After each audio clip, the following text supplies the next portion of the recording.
Bonjour à tous, bienvenue sur la chaîne Méca 4 chevaux, à toutes les personnes qui nous rejoignent. J'en profite comme d'habitude à passer le petit bonjour à toutes les personnes qui me suivent déjà depuis quelques temps. Le tuto que je vous propose aujourd'hui est sur la révision du commodo d'éclairage qu'on trouve à gauche sur le volant, qu'on appelle communément l'Avercode. Donc l'Avercode c'était fabriqué par Jaguar, qui était un équipementier électrique pour les véhicules Renault et d'autres. Et donc on retrouvait ce système sur la 4 chevaux, on le retrouvait sur la Dauphine, on l'a vu aussi sur les Staffettes. Donc c'est vraiment un modèle qui a fait plusieurs types de véhicules chez Renault. Donc quand on le fait tourner comme ça, on a une poignée rotative qui permet, en fonction de la disposition des fils, qui va pouvoir activer soit les veilleuses, les codes ou les phares. Et aussi on a, si on appuie sur le côté là, on a une fonction pour les klaxons. Donc pourquoi je voulais faire ce tuto? Parce qu'il n'est pas rare de trouver des contacts qui s'oxydent à l'intérieur, ou même si vous les trouvez dans une bourse, puisque des fois les poignées sont cassées, ça reste un plastique qui avec le temps vieillit mal, donc on est tenté d'aller en acheter un autre, mais des fois les contacts sont tout oxydés, et puis on a des dysfonctionnements électriques. Donc je trouvais intéressant de faire un petit tuto là-dessus pour voir comment on va pouvoir réviser toute cette partie électrique, principalement les contacts, et surtout il y a vraiment rien de sorcier. Des fois on a toujours peur d'ouvrir en se disant on va avoir des ressorts qui sautent, des petits contacts, enfin ainsi de suite, il y a plein de choses. Alors effectivement il y a quelques précautions à prendre, mais c'est vraiment accessible au plus grand nombre.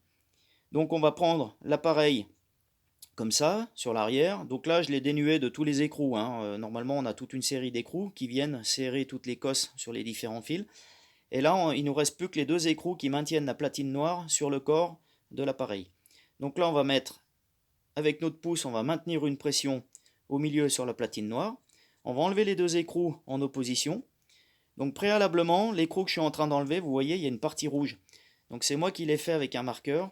J'ai pris un marqueur rouge pour simplement repérer la position de la plaquette noire pour pas qu'on lui fasse faire un demi-tour, de façon à ce qu'on retrouve bien les fonctions au bon endroit en fonction de la position de la poignée. Donc ça, c'est une petite précaution à prendre avant le démontage. Donc j'ai enlevé le premier écrou, j'enlève le deuxième écrou qui maintient la platine. Voilà.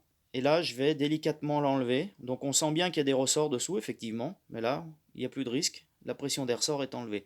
Et dessous, on voit toute la partie connectique avec les différents contacts et la position qui vont être données par on va dire le système rotatif au milieu. Donc au milieu, on va s'approcher, on va détailler un peu plus. Donc là, on va voir, on a deux contacts qui sont sur des ressorts, effectivement. Donc c'est des espèces de petites billes en laiton. Donc il va falloir simplement les polir pour justement enlever éventuellement l'oxyde, puisque comme c'est du laiton, on sait que ça s'oxyde. Donc il va falloir simplement y polir un petit peu avec une brosse ou de la petite toile émerie toute fine. Donc j'enlève le premier, je le mets de côté. On va en trouver un deuxième, ici. Voilà, donc pareil à polir aussi. Donc ces deux petits plots, avec les ressorts, ils ont deux fonctions. Donc la première, c'est d'assurer les contacts électriques en fonction des pistes qu'on a sur la platine noire. Mais aussi, les ressorts ont leur rôle.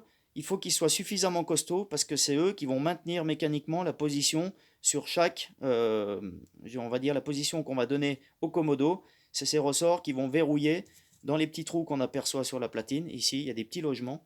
Donc en même temps que les plots font contact, ils font aussi office de verrouillage mécanique pour la poignée. Donc voilà. Au milieu, on a une pièce noire qui, elle, a une forme un peu asymétrique. Quand on tourne, elle va venir en butée. Donc là, si on regarde sur la droite, là, on a une petite butée plastique dans le corps de l'appareil. Et là, je ne pourrais pas aller plus loin. Voilà. Donc j'arrive, je suis en bout de, on va dire, je suis en butée. Si je reviens dans l'autre sens, je peux faire un peu plus d'un demi-tour. Et pareil, j'arrive en butée. Donc cette pièce-là, on va aussi pouvoir la nettoyer, la vérifier. Alors, il n'y a pas de risque qu'on la remette à l'envers, parce on pourrait la remettre à l'envers et forcément la position ne serait plus, des organes ne serait plus respectée. Il n'y a aucun risque là-dessus. Tout simplement pourquoi? C'est parce que si on regarde à la caméra, je vais m'approcher un petit peu. Je vais faire tomber la pièce.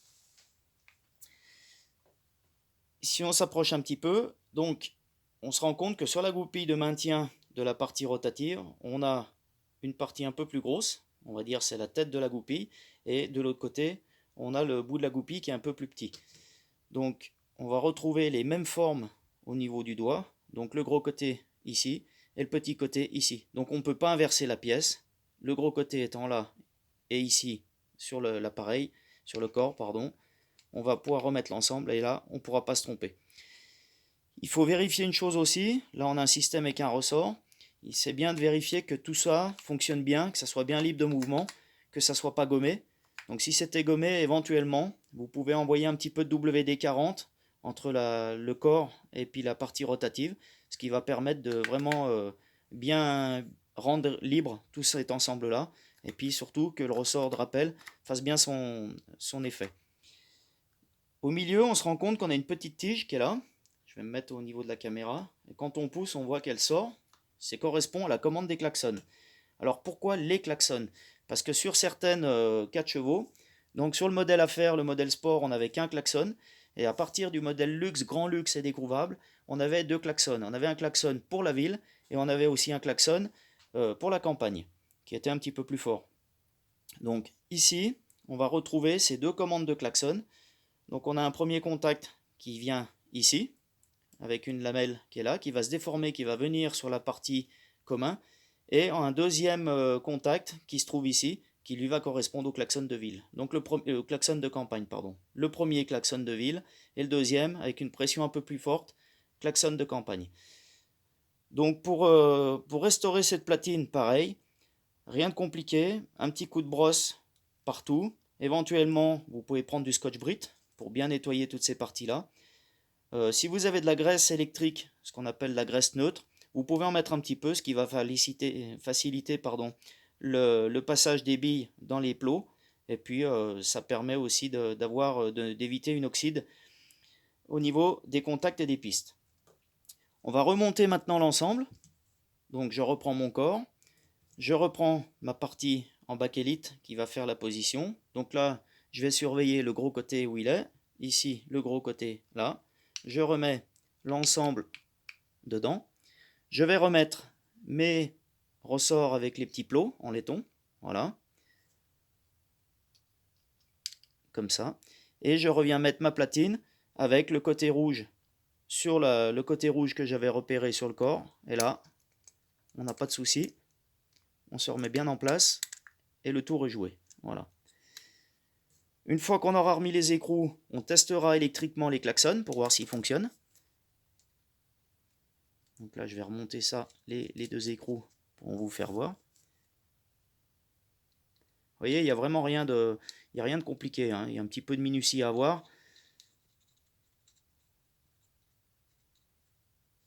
Voilà. Comme ça. On vérifie que tout l'ensemble fonctionne bien. Donc on sent bien l'écran maintenant que les billes sont revenues en position. Voilà. Et là, donc les klaxons, on va les tester maintenant. Donc là, pour ce faire, vous allez prendre un ohmmètre, un multimètre. Vous le mettez en position ohmmètre. Si vous avez la petite sonnerie qui va bien, bah c'est l'idéal. On va venir mettre le fil noir sur la partie commune, donc la languette du milieu. Ici, je vais me connecter une première fois, comme si j'étais sur le klaxon de ville. Je vais faire une petite pression. Voilà.